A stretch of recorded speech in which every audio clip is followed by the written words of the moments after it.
Joining me on the line is Kay Godwin, Pat Tippet, and also Mike Griffin of the Georgia Baptist Convention. Folks, thank you so much for stopping by South Georgia here today. Thank you, Dale. Our pleasure. Well, tell us a little bit about what's going on with this religious liberty bill. Keep us up to speed as far as what we've seen go on for the last week here in the Georgia Senate, and catch us up to speed as far as where we're at right now. Okay, I'm going to give you a little bit of background because most of your viewers don't know exactly what's happening up here. Last week we had a bill. It was House Bill 1023. It was not exactly but fairly similar to the federal legislation of RFRA. And we knew that we were going to have a hearing later in the afternoon, but we did not anticipate the reception that we were going to have.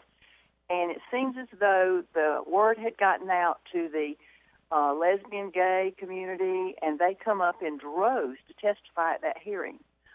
When we got time to go down to sign in to be able to testify, we had to actually weed our way in.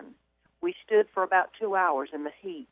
And finally I came out, and Mike Griffin with Georgia Baptist Convention waited for our turn to be able to testify.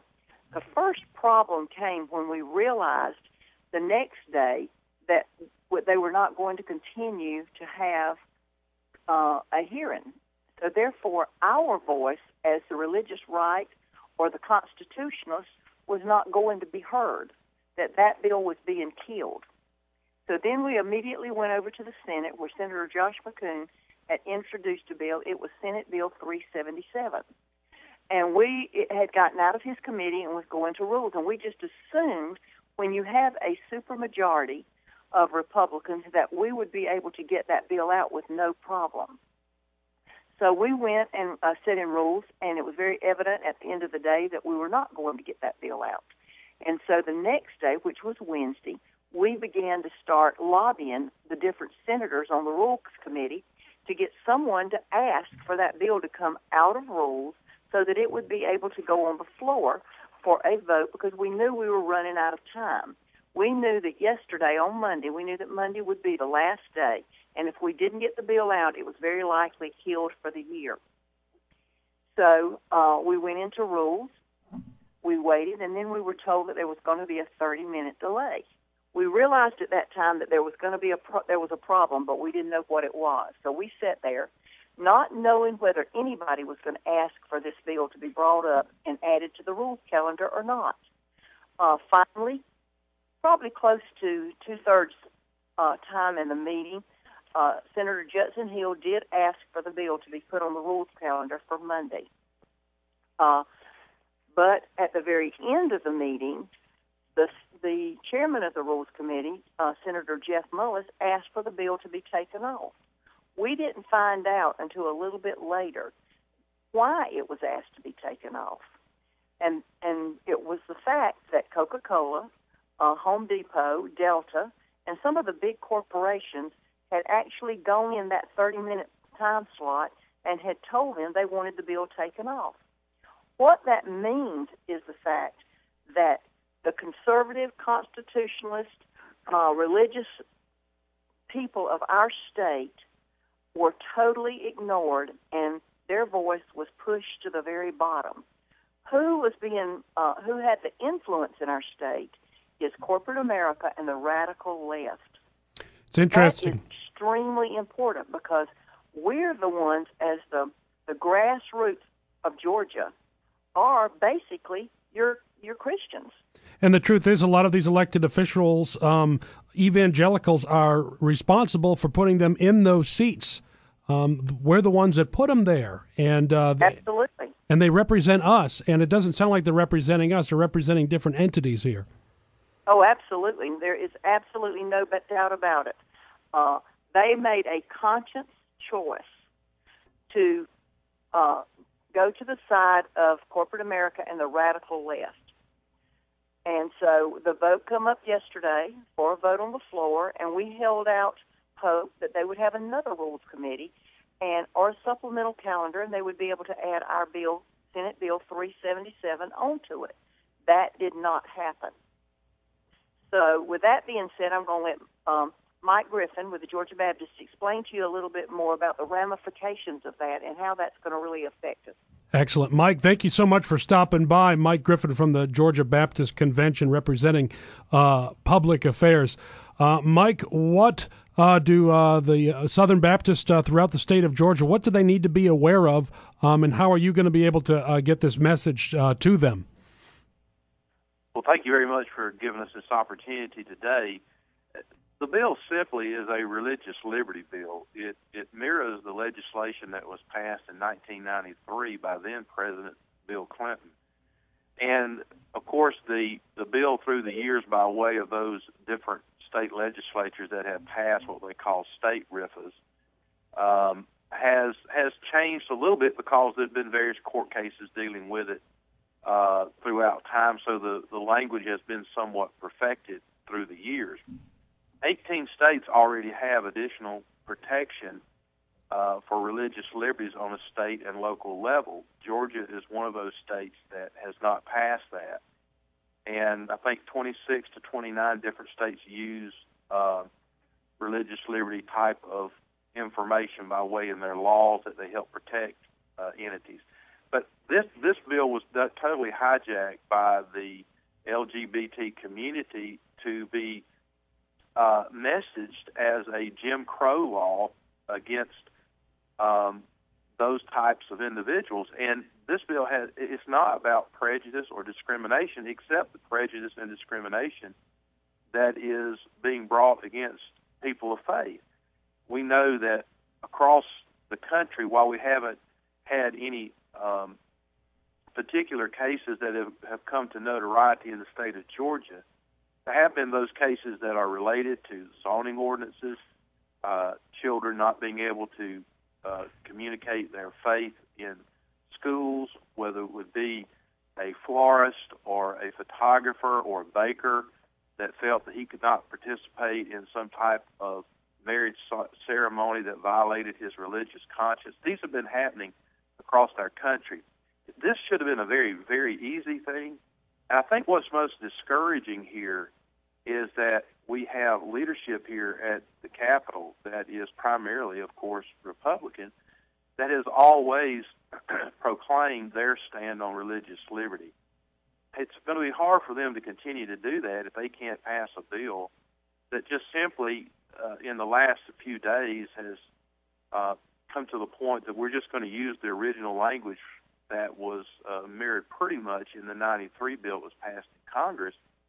If they can't pass that because they're listening to, the far left extremist groups or big businesses like Coke and Delta and Home Depot, that's very discouraging to the average Georgia citizen when they see that. And I think it puts further jeopardy upon the religious community to be able to stand up for their rights, to be able to communicate in the marketplace, or to be able to live in such a way that they don't feel that they're going to be discriminated. It seems like today that Christians and just people in faith in general, are the most discriminated class of human beings. And so the intention of the bill was never to discriminate or to deny public services to any particular group of people. It was to protect people of faith from being required by law and to pay fines or penalties because they refused to participate in something that they felt went against their religious conscience.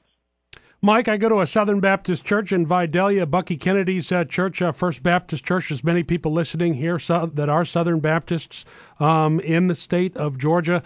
I think sometimes, and this is true of just about every church, the last thing that you hear from the pulpit many times is what's going on in the political world. And a lot of times that message doesn't get communicated through the pulpits. Is there a plan underway from the Georgia Baptist Convention to get the message out to pastors and people in congregations throughout Georgia about what's going on with this religious liberty bill? Well, I was able to send out an email that was based on a alert that came out from Citizens Impact. It's a conservative Christian group that is run by Paul Smith, their executive director. We immediately sent that out to all the churches, all the associational missionaries, and it had in it a bulletin insert that could have been printed and given out Sunday to contact to the Lieutenant Governor, to contact the Governor, Nathan Deal. Of course, at that time, the bill was still in Rules Committee, but we have since then passed the 30th day. Now it's going to require some ingenuity on behalf of the legislators to put this bill on some other vehicle to get it passed before the 40th day, which is March the 20th. And so we sent that email out. Dr. White sent an email, Executive Director of Georgia Baptist Convention, another email reminding folks to give a friendly phone call to Governor Deal, who we know supports religious liberty by his own vote for this type of legislation in 1993 when he was the congressman. And we just encourage Georgia Baptists to call and say, look, we need your help. We need your protection. And, you know, we believe that you believe in this, therefore we need your help. We just need to make sure there's a groundswell of understanding that if we have leadership that caters to the far left and to big business interests rather than the common everyday citizen down there, down here, or down there where you are and wherever folks may be listening, then we have a major problem here, and that needs to be communicated certainly sooner than later. Our religious liberties are at stake. Mike, one of the things that I'm very hopeful about in regard to this, and the perfect example is best illustrated with what happened with Phil Robertson of Duck Dynasty, who stood up for his religious faith, and there was talk about him getting axed off the show. There was enough people throughout the country that rose up, and when that happens, they back down.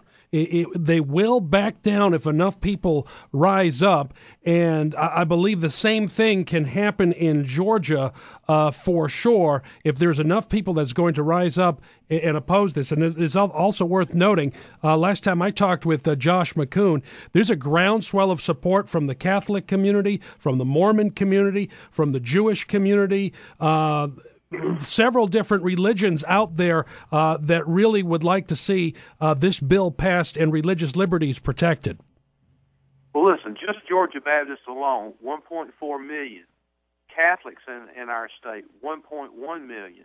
You're looking at over a quarter, 25% of the population just in those two groups alone. Again, that doesn't include all the other evangelicals, or like you would say, Mormons, or anyone else of faith that are out there. That doesn't include all the Methodists. And I could just go on down the line. Can we afford to disenfranchise that many people, and especially, while I don't want to make this a purely political issue, but with an election coming up? And I just think somebody needs to have a wake-up call up here to remind them about, mom and dad back down, at the house. They're working 2 jobs, trying to put food on the table, trying to buy peanut butter and tennis shoes, and trusting that their legislators are going to protect them and their First Amendment rights. Kay Godwin, if I could grab you one more last time here before we let you folks go, what can people do right now if they're scratching their head? What are some of the things that they can do to get this legislation back on its feet and to get it passed? Hi, Bill. This is Pat Tippet. Hi, Pat. How are you? I'm doing great. I can give you that information. What we are encouraging our folks to do is to continue putting the phone calls into the Lieutenant Governor's office. That number is 404-656-5030, 404-656-5030. Also to the Governor, that number for Governor Deal is 404-656-1776, 404-656-1776. And it probably wouldn't hurt for everyone to actually call their senator and their state representative and let them know that we are very concerned about this bill. Also, our Capitol Coalition of Conservative Leaders who held the press conference here yesterday, we would like to call our state to prayer for this bill and for any other bills that we're working on at the state capitol. We would like to, again, encourage everyone to call the Lieutenant Governor and the Governor. This is a very serious matter, and we cannot afford to sit idly by on the sidelines and let this bill die. I especially want to thank I know Georgia Conservatives in Action, which is mine and Kay's organization. We sent out the information over the weekend to all of our churches, and we do know the calls are coming in and have been coming in, but it will not hurt to continue calling. And we also are going to call for a boycott of all these businesses that are responsible for killing our legislation. We will be putting out a list as we move along. We have Delta, Coca-Cola, International, Continental Hotels, Home Depot, UPS, and the list just goes on and on and on. So we do encourage people, if you support them now, they are responsible. Corporate America is responsible for killing our bill. Please don't sit idly by. Wake up, silent majority. We can win this. It's not over till it's over. The Lord is on our side. I read the back of the book, and we won. Absolutely. And thank you so much for having us on today. Not a problem at all. That is Mike Griffin with the Georgia Baptist Convention. Also, Kay Godwin and Pat Tippet with Conservatives in Action, Georgia Conservatives in Action. And hopefully this will cause a lot of action throughout the state, and things will definitely change. Folks, thank you so much for stopping by today. Thank you. Thank you. Thank you.